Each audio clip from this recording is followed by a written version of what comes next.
हिंदू राष्ट्र में पहले भी हिंदू रहते थे, आज भी हिंदू रहते हैं और आगे भी हिंदू ही रहेंगे। हिंदू राष्ट्र का ये मुसलमान चढ़ते रहेंगे, मैं तो खुल्लम खुल्ला कह रहा हूँ। गंगा सनातन की पहचान है, सूर्य, चंद्रमा। जब आप इन्हें खत्म नहीं कर सकते तो सनातन भी खत्म नहीं हो सकता। हम हिंदू एक नहीं होंगे तब तक ये हमारी दुर्दशा ऐसी होती और रहेगी। कुछ लोग ऐसे हैं, कुछ गद्दार देश के, जो सनातन धर्म को मिटाने की बात करते हैं। महाराज जी से कहा बीच से बीच बिल्कुल कोई प्रोग्राम नहीं था और महाराज जी आ जाएंगे बारंबार में महाराज जी को। ऐसा है कि मैं तो भरतपुर से आ रहा हूँ। हनुमान जी की इच्छा हुई कि योगेश पचौरी जी के यहाँ जाना है, तो वो इच्छा हनुमान जी की यहाँ आ गई। और यहाँ पे अच्छा है, मथुरा तो भगवान कृष्ण की भूमि है, जितना आओगे उतना कुछ पाओगे। तो इसलिए आज यहाँ आगमन हुआ योगेश पचौरी जी को आशीर्वाद देने के लिए। महाराज जी, मथुरा में आपका भ्रमण हुआ, कैसा आपका भ्रमण रहा और क्या क्या कार्यक्रम आपके रहे? मथुरा तो भ्रमण रहा ही है, लेकिन मेरा अब तक जो मेरी राष्ट्रीय इतना यात्रा पूरे संपूर्ण भारतवर्ष में जो चल रही है, वो यात्रा कई प्रदेशों का भ्रमण कर चुकी है अब तक। जैसे उत्तर प्रदेश का किया हमने, गुजरात का किया, महाराष्ट्र का किया, हिमाचल का किया, उत्तराखंड का किया, मध्य प्रदेश की यात्राएं करी, फिर उसके बाद हमने संपूर्ण राजस्थान की यात्रा करी। तो ये मेरा पूरा भारत भ्रमण चल रहा है, भारत को सनातनी हिंदू राष्ट्र बनाने के लिए। इसका मुख्य उद्देश्य क्या है और उस पर आप कैसे खरे उतरे दिखाई दे रहे हैं? भारत को सनातनी हिंदू राष्ट्र बनाना है। और रही खड़े उतरने की बात, भारत का बच्चा बच्चा सनातनी है।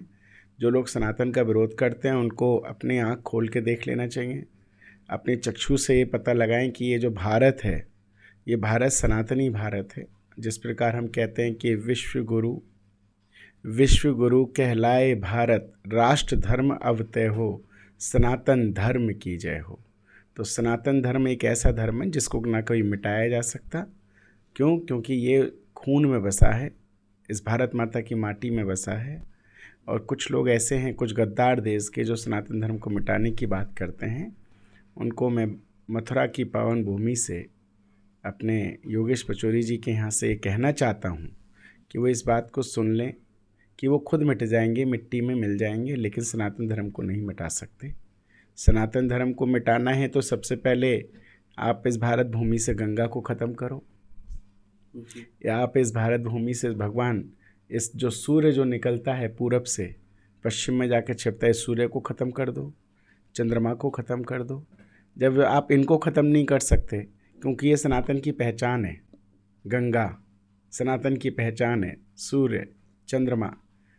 जब आप इन्हें ख़त्म नहीं कर सकते तो सनातन भी ख़त्म नहीं हो सकता। महाराज जी, हिंदू राष्ट्र का मुख्य उद्देश्य क्या? क्या हिंदू राष्ट्र में हिंदू ही रहेंगे?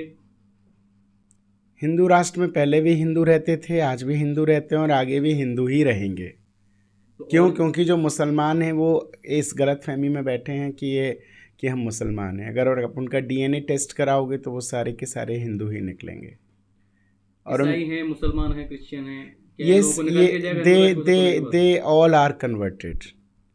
ये बदल चुके हैं, तो इनको पुनः फिर से सनातन अपनाना पड़ेगा। अपनाएं सनातन को और फिर से भारत को हिंदू राष्ट्र बनाना है, तो इन्हें अपने सनातनी धर्म को समझना पड़ेगा। क्या इस चीज़ की ज़बरदस्ती रहेगी? ज़बरदस्ती तो नहीं रहेगी। अपनी स्वेच्छा से आते हो तो अच्छी बात है, नहीं आओगे तो ठाकुर जी बैठे हैं, हम क्या कर सकते हैं। ये तो हनुमान जी उनको सद्बुद्धि दें। हम तो हनुमान जी से प्रार्थना करेंगे कि आपको सद्बुद्धि हो और आप अपने सनातन धर्म को पहचानो। और पुनः आप लोग अपने आप को भूल के, जो आप अपने आप को कहते हो, क्योंकि गजनवी जो था वो इस देश का क्रांतिकारी था। क्रांतिकारी मतलब कैसा क्रांतिकारी? अक्रांताकारी, जिसको अक्रांताकारी, ये लोग क्रांतिकारी कहते हैं, उसे अक्रांता कहते हैं, जिसने आके इस देश को बर्बाद किया। औरंगजेब आया, उसने इस देश को बर्बाद किया। हमेशा इन लोगों ने गलत तरीके से राष्ट्र के ऊपर अपना जो राज्य किया, इन लोगों ने यहाँ पे आके गलत तरीके से संस्कृति का विनाश किया। ये लोग संस्कृति के विनाशक थे, सनातन के विनाशक थे। तो इसलिए कुछ लोगों ने डर के मारे उस समय अपना ऊंचे पजामे पहन लिए, टोपी लगा ली। तो उनको अपना डर भूलना चाहिए, क्योंकि देश के अंदर आदरणीय नरेंद्र मोदी जी बैठे हैं और नरेंद्र मोदी जी कहते हैं सबका साथ सबका विकास, सबको लेके चलने की बात करते हैं। इसीलिए आपने देखा होगा जब संसद भवन का जब शुभारंभ हुआ, जब संसद भवन की नींव रखी गई, तो आप देखिएगा कि उस दिन सर्वधर्म सम्मेलन किया गया। वहाँ पे मुस्लिम को भी वही स्थान दिया, क्रिश्चियन को भी दिया, सबको दिया। तो क्या हिंदू राष्ट्र में उनको अपना धर्म बदलना जरूरी है? देखो, अगर उन्हें यहाँ रहना है तो आप सबसे पहले ये समझ लो कि सनातन के ऊपर नहीं जा सकते। सनातन सर्वोपरि है। आपको यहाँ रहना है तो मानवता के धर्म का पालन करना पड़ेगा। आप जानवरों जैसा व्यवहार करोगे तो आपको उसका सबक सिखाया जाएगा। ये भारत देश एकता और अनेकता का एक अखंड भारत जिसे हम कहते हैं, जो एक संगठनात्मक एक प्रतीक है, और आप उसके टुकड़े करने की बात करते हो, तो उनको ही ये कहना चाहता हूँ आपके चैनल के माध्यम से कि भारत के टुकड़े करने वालों के खुद टुकड़े हो जाएंगे, लेकिन भारत के टुकड़े नहीं होंगे, और मुझ जैसा व्यक्ति तो होने ही नहीं देगा। भले ही मेरी जान चली जाए, लेकिन इस भारत के टुकड़े नहीं होने दूंगा। महाराज जी, मेरा सवाल फिर से वही रहेगा, आप उसी चीज़ को बार बार घुमा रहे हैं। मेरा सवाल यह है आपसे, क्या भारत में हिंदू राष्ट्र घोषित होने के बाद कोई और धर्म के व्यक्ति लोग नहीं रह सकते? रहें, आपका कहना है कि वो सनातन अपनाएंगे, अगर वो नहीं अपनाते तो? रहें तो जानवरपन अपना ख़त्म कर दें, भारत के टुकड़े करने की बात ना करें। मानवता धर्म की एक बात कर सकते हैं, लेकिन ऐसा तो हम नहीं कह सकते ना कि वो अपना धर्म चेंज करना ही पड़ेगा। वैसे तो उनको खुद पता है कि हम हिंदू हैं, उनको अपना खुद पता है, वो बोलते भी हैं, इस बात को मानते भी हैं कि हमारे पूर्वज हिंदू थे जी। फिर भी वो अगर नहीं बदलना चाहते हैं तो ना बदलें, कोई बात नहीं, लेकिन मर्यादा में रहें। भारत में रहना है तो मर्यादा में रहना पड़ेगा। भारत की जो एकता है, भारत का जो सनातन है, उसके साथ आप खिलवाड़ नहीं कर सकते। अगर खिलवाड़ करोगे तो उल्टी गिनतियां शुरू कर दें, इन लोगों को कुछ नहीं होगा। तो अब आपकी यात्रा यहाँ से कहाँ रहेगी और सफल, आपको क्या लगता है कब तक आपकी यात्रा सफल हो जाएगी? पंखा चला दीजिए।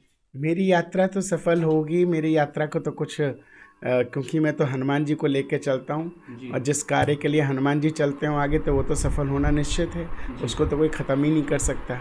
और यात्रा सफल होगी और संपूर्ण भारतवर्ष में 2024 तक भ्रमण करेंगे, और आने वाले 2024 में भारत को हिंदू राष्ट्र घोषित करेंगे। संविधान के तौर तरीके से इसको हम घोषित करेंगे, संविधान के अनुरूप। और आज आप मथुरा में आए तो हमारे ब्रिजवासियों के लिए क्या संदेश देना चाहेंगे?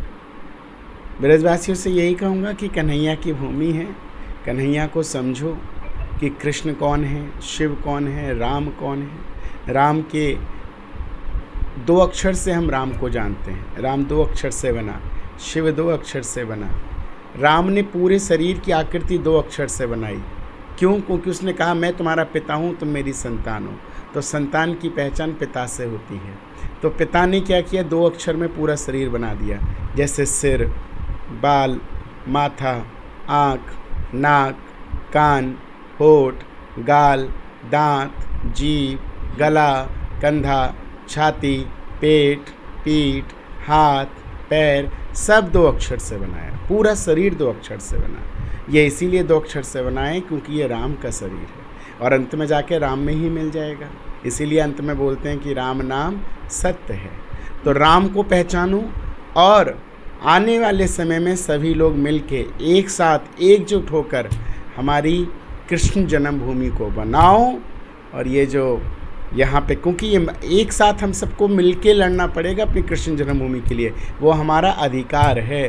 राम हमारा अधिकार था, हमने लिया। शिव हमारा अधिकार है, जिसके लिए लड़ाई लड़ रहे हैं, और कृष्ण भी हमारा अधिकार है। हम लड़ाई अभी चल रही है, अभी चल रही है, और कृष्ण भूमि भी हम लेकर ही रहेंगे एनी हाउ।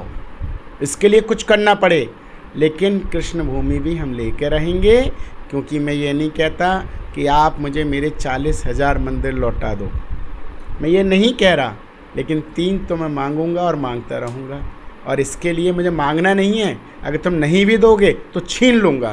क्यों? क्योंकि मेरा अधिकार है। कैसा लगता है आपको कि अपने ही मंदिर आपको मांगने पड़ रहे हैं? ये हिंदू कमज़ोर है। ये हिंदू की जो डंका बजाते हैं ना, हिंदू हिंदू हिंदू हिंदू, ये लोग एक नहीं हो रहे हैं। ये सिर्फ फेसबुक, ट्विटर, इंस्टाग्राम, इन सब पे तो बजाते हैं खूब बढ़िया, हम हिंदू भाई भाई, हिंदू हिंदू भाई भाई, लेकिन जब सामने आते हैं तो हिंदू कमज़ोर पड़ जाता है।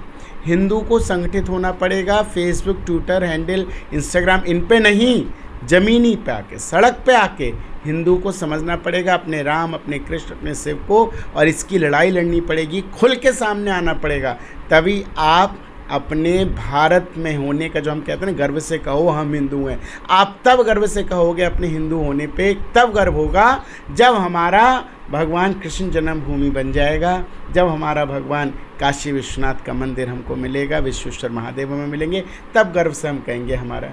अब अगर हम बात कहें कि कहते हैं कि 40,000 की हम बात करते हैं, हम 40,000 मान नहीं रहे।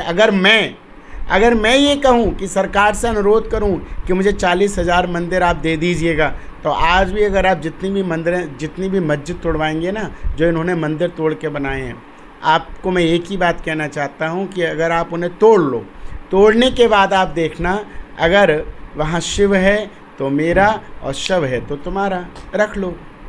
लेकिन शव नहीं है, वहाँ सिर्फ शिव ही शिव है जिस पे इन्होंने अधिकार जमा रखा है। तो फिर आप 40,000 की डिमांड सरकार के सामने क्यों नहीं करूँगा? मैं तो करता हूँ, मैं तो पूरी यात्रा में कहता हूँ, मेरे को तो 3 से नहीं, मुझे तो 40,000 ही चाहिए। मेरा तो नियम ही ये है, मैं नहीं कहता 3 की बात। देश 3 का है और चाहिए 40,000, लेकिन चाहिए 40,000, और वो मैं लेकर रहूँगा। वो तब लूँगा जब भारत हिंदू राष्ट्र बनेगा और हम इसको लेकर दिखाएंगे। जय श्री राधे राधे, जय श्री बालाजी की, जय श्री संत समाज की। आज मैं सबसे पहले महाराज जी को बारंबार का बहुत आभारी हूँ और बारंबार बधाई देता हूँ कि हमारे जो महाराज जी हैं, जो हिंदू राष्ट्र के लिए तन मन धन और दिन रात एक कर रखी है। और मैं ब्रजवासियों से सबंते है अपील करना चाहता हूँ कि जैसे हमारे महाराज जी का जो मेहनत कर रहे हैं, ऐसे इनका साथ दिया जाए, तन से, मन से और धन से। जब तक हम हिंदू एक नहीं होंगे, तब तक ये हमारी दुर्दशा ऐसी होती रहेगी। क्योंकि आज कोई बात कर लो, मुसलमानों की बात करो, मुसलमान एक हो जाए, हमारा जो हिंदू है वो जात बरादरी में बट रहा है। और जब तक ये जात बरादरी और ये काइयाँ जो चल रही हैं, कोई कहता है कि पंडितों में 10 काइयाँ बनी हुई हैं, तुम्हारे ठाकुर में गले बनी हुई हैं, ये जब तक एक नहीं होंगे, जब तक ये हिंदू राष्ट्र का ये मुसलमान चढ़ते रहेंगे। मैं तो खुल्लम खुल्ला कह रहा हूँ, क्योंकि जब तक हमारी संस्कृति, हमारा धर्म जो सनातन धर्म है, आज के जो हमारे बालक है सनातन धर्म के, उसको कतई नहीं जानते। आज तो खाली नेक्स्ट 5-5 साल के बालक वो फ़ोन को लेकर नहीं सकते, पहले फ़ोन में चल रहे। और जब तक ये हमारा फोन का उसका एक हिंदू एक नहीं होगा, हिंदू एकता जिंदाबाद होनी चाहिए। क्यों? जब तक ऐसे हमारे महाराज जी अकेले पढ़ रहे हैं हम पूरे हिंदुस्तान में, और महाराज जी ने मैं देख रहा हूँ दिन रात तक वो चल रही है। और आज मैं परमात्मा को बता रहा हूँ, रात को मैंने महाराज जी से फ़ोन किया, महाराज जी का फ़ोन नहीं उठ पाया, तो बालाजी ने इनको महाराज जी से कहा, बीच बिल्कुल कोई प्रोग्राम नहीं था, और महाराज जी आज आगे बारंबार में महाराज जी को तो मैं अब आभारी व्यक्त करता हूँ। जय श्री राधे राधे, जय श्री बालाजी की, जय श्री संत समाज।